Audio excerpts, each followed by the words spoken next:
नमस्कार दोस्तों। तो क्या नरेंद्र मोदी सरकार पवन हंस के नाम पर बड़ा घोटाला करने जा रही है? एक बहुत बड़े घोटाले की पूरी प्लाट तैयार हो गया था। ये कुछ आरटीआई एक्टिविस्ट और कुछ पत्रकार इसको लेकर के कंप्लेंट फाइल ना करते तो शायद ये हो गया होता। आप एक चीज समझिए, एलआईसी का आईपीओ अपने आप में एक बहुत बड़ा घोटाला है, क्योंकि एलआईसी की जो टोटल एसेट वो 36 से 38 लाख करोड़ का है। लेकिन भारत सरकार जिस तरीके से उसको बेच रही है, चीजें कर रही है, उसने 5 लाख करोड़ का उसका एसेट दिखा है, जो कि 3 महीने में अचानक अलग अलग बार बदला है। कभी कितना था, फिर कितना हो गया, फिर कितना हो गया, फिर कितना हो गया। तो इस तरह की स्थितियां है। इसी तरीके से पवन हंस का है। पवन हंस की बात कर लेते हैं। तो एलआईसी का आईपीओ ने किया कि मोदी सरकार ने पवन हंस हेलीकॉप्टर का भी बड़ा घोटाला कर दिया। और जिस स्टार 9 मोबिलिटी को सरकार ने पवन हंस की 51% हिस्सेदारी 291 करोड़ में बेची, वह फर्जी कंपनी थी। और आप कहेंगे ओ माय गॉड, अक्टूबर 2021 में यह कंपनी बनाई है और किस तरीके से इसको बनाकर एक्सेल कंपनियों को बनाने वाले ये पूरे एक कॉकस है, गैंग है। वो गैंग जो है इसको काम कर रहा था। तो उसने इस कंपनी को जमा पूंजी सिर्फ 1 लाख रुपए, जिस कंपनी की जमा पूंजी सिर्फ 1 लाख रुपए है, वो 291 करोड़ की संपत्ति खरीद रही है। अब आप समझिए। और जो उसको दिखाना है, सारी चीजें हैं, वो 300 करोड़ रुपए का टोटल चीजें दिखानी है। तो आप समझिए, कंपनी ने ना तो अभी तक कोई रिटर्न दाखिल किया और ना ही इसका कोई सालाना ऑडिट हो पाया। जिस कंपनी का ना ऑडिट हुआ हो, ना कोई रिटर्न दिखाया हो, ना कोई और चीज हो, वो कंपनी अचानक एकदम से आती है मार्केट में और आकर के 291 करोड़ रुपए का पवन हंस खरीद लेती। और मोदी सरकार बगैर कोई जांच किए उसे दे भी देती।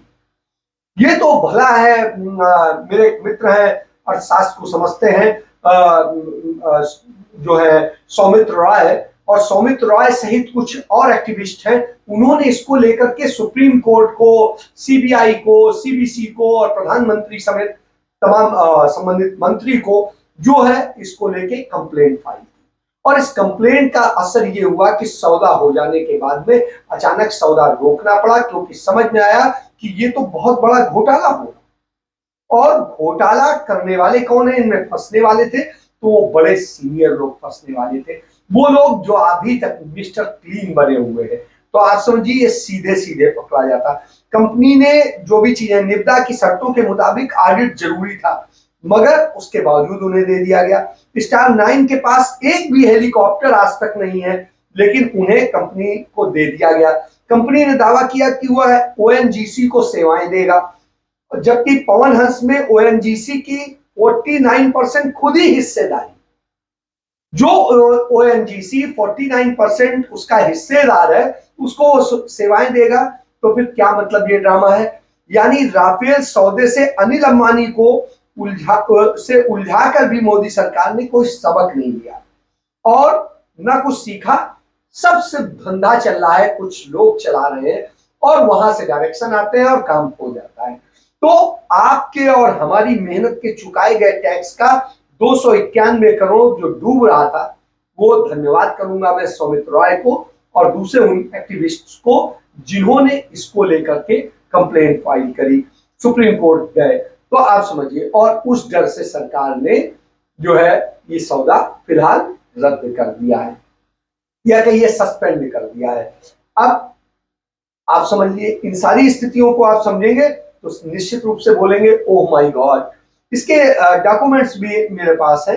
आप ये समझिए कि ये भारत सरकार के जो डॉक्यूमेंट्स हैं, ये आप देखिए, और इन सब में पूरे डॉक्यूमेंट्स हैं और इनमें पूरी चीजें स्पष्ट है कि किस तरीके से इसने पूरा वो किया है, ये आप देख सकते।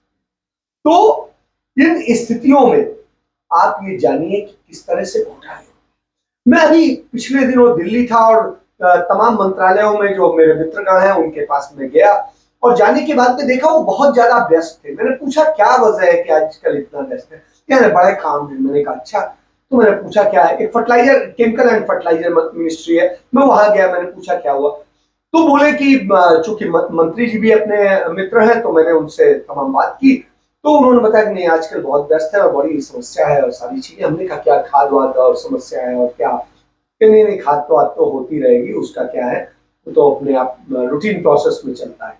तो हमने कहा तो फिर किस चीज में व्यस्त है? क्या इस चीज में व्यस्त है कि कुछ कंपनियां जो हमारी हैं उनको हम कैसे बेचें, उनका डिसइन्वेस्टमेंट कैसे करें, इसके लिए पूरी कवायद चल रही कि कैसे उसमें क्या करें, क्योंकि मोदी जी चाहते हैं कि अधिक से अधिक कंपनियां बेच दें। इसी तरीके से मैं पर्यटन मिनिस्ट्री गया। वहां पर पता चला कि पर्यटन मंत्रालय जो है, पर्यटन को कैसे प्रमोट किया जाए, कैसे और चीजें हो, कैसे बेहतर तरीके से ज्यादा सरकार पर्यटन लाए, देश के लोगों को भी रोजगार मिले और साथ में कमाई भी हो, मंत्रालय के भी अपने हो, उसकी अपनी सेवाएं अच्छी हो। तो सब पता किया तो पता चला कि पर्यटन मंत्रालय अपने कई सारे जो विभाग है, निगम है, उनको बेचने की कवायद में लगा हुआ है, उनके लिए पूरा असेसमेंट तैयार कर रहा है। तो आप समझिए, इसी तरीके से मुझे किसी और एक मित्र ने बताया कि जो कुछ साइंस एंड टेक्नोलॉजी से जुड़ी हुई मिनिस्ट्री है, वहां पर भी इसी तरीके से चल रहा है। वहां पर साइंस और उसकी रिसर्च पर उतना फोकस नहीं है। फोकस है कि हाँ कैसे कैसे उसकी ज्यादा से ज्यादा चीजें बेच दी है। तो आप समझिए, सरकार R&D नहीं कर सकती, सरकार रोजगार के काम नहीं कर सकती, सरकार किसानों को उपलब्ध नहीं करा सकती, लेकिन जब देश में अनाज संकट की स्थिति आती है तो तुरंत रोक दिया जाता है। हाँ हाँ हाँ, रोक दो रोक दो रोक दो, अब निर्यात नहीं होगा। और 1 महीने पहले कहते हैं, एग्जैक्ट 13 अप्रैल को कहते हैं कि हम दुनिया का पेट भर सकते हैं, इतना है, और हमें आप बस परमिशन दीजिए, हम अनाज की पूरी भरपाई कर देंगे। और 1 महीने बाद में अचानक एकदम से कहते हैं कि नहीं, 13 मई को, कि एकदम से रोक दो, दुनिया में आप कहीं नहीं हम करेंगे, निर्यात करेंगे, ये करेंगे वो करेंगे। उसके 1 हफ्ते पहले मंत्री जी बोलते हैं, पीयूष गोयल, कि नहीं हम तो 150 मिलियन टन जो है करेंगे, 1.5 लाख मिलियन टन जो है करेंगे, निर्यात करेंगे और ये सारी चीजें। तो आप समझ सकते हैं कि अभी उन्हें खुद ही नहीं पता है कि क्या करना है। अचानक निर्देश आते हैं कि ये करना है, खट से उसमें लग जाते हैं, वो करने लगते हैं। तो ये स्थिति है। अभी मेरी कोयला मंत्रालय के कुछ लोगों से बात हो रही थी, वो बता रहे थे कि किस तरीके से कोयले में हो रहा था।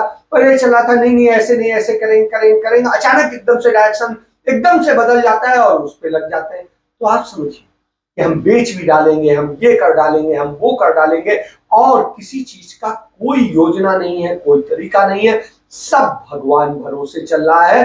बस जो साहब की तरफ से आ जाए वही मालिकाना हक है। किसको बेचना है, कैसे बेचना है, क्या है, सही है गलत है, इसका भी देखने का काम अफसर नहीं कर रहे हैं। उनका यह है कि बस साहब का डायरेक्शन है तो कर दो। उन्होंने कहा कि इस कंपनी को पावर हाउस बेच दो तो बेच दिया। साहब ये खेल चल रहे, तो ये भी चेक नहीं किया जाता है कि जो कंपनी खरीदने कर रही है, जो लोग हैं उसके प्रमोटर्स हैं, वो कितनी सेल कंपनी बना करके किस तरह से पहले ही घोटाले कर चुके हैं, ब्लैक लिस्टेड। तो आप समझिए, ब्लैक लिस्टेड लोगों को आप बेचने का जो धंधा कर रहे हैं, आप इससे समझिए कि आप देश को असल में बेच करके और देश को बर्बादी के गर्त में खड़ा कर चुके हैं। देश वैसे ही 128 लाख करोड़ का कर्जदार हो चुका है। तो 128 लाख करोड़ का कर्जदार हो गया सिर्फ जो है 8 साल, नहीं तो 53 लाख समथिंग करोड़ का कर्जदार। तो आप समझिए, राउंड फिगर में भी मान लें तो 54 लाख करोड़ का कर्जदार। मतलब आपने इतना बड़ा कर्जदार बना दिया। इसके बाद में आप देखिए कि स्थिति यह है कि आप लगातार कर्जदार बनाने की राजनीति करते रहे हैं। तो आपकी इस राजनीति का फल यह है कि आज देश बर्बादी में है, गर्त में, और उस गर्त में जाते देश का आप क्या करेंगे। इसके साथ मैं चर्चा समाप्त करता हूं। धन्यवाद।